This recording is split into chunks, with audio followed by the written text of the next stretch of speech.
Alors, nous sommes réunis ce 12 avril 2025 autour du texte de l'Évangile de Saint Jean au chapitre 11, les versets 45 à 57. Alors, il est souhaitable, mes bien-aimés de Dieu, que vous puissiez prendre connaissance du texte précédent, celui relatif à la résurrection de Lazare.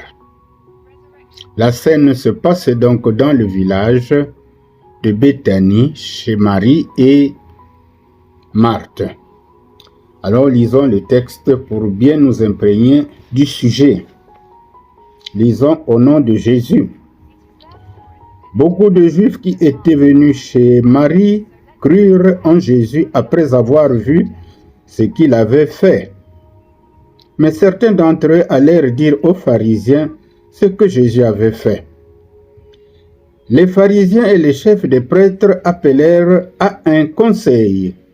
Et là, ils dirent: où en sommes-nous? Cet homme fait quantité de miracles. Si nous les laissons faire, tous vont croire en lui. Les Romains vont alors intervenir et ils sont capables de tout détruire, nous-mêmes, le temple et la nation.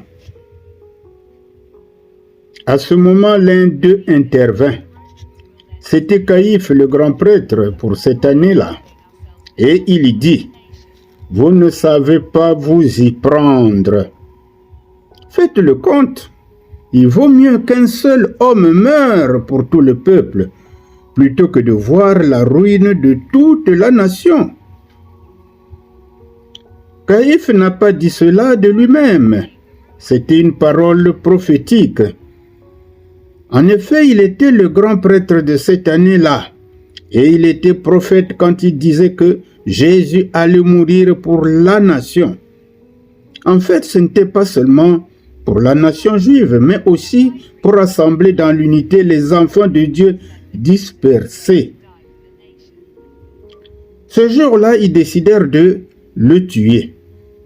Pour cette raison, Jésus ne pouvait plus circuler sans danger chez les Juifs. Il s'éloigna vers le désert et il demeura avec ses disciples dans une ville nommée Éphraïm. La Pâque des Juifs était proche et beaucoup montèrent de leur campagne à Jérusalem avant la Pâque pour se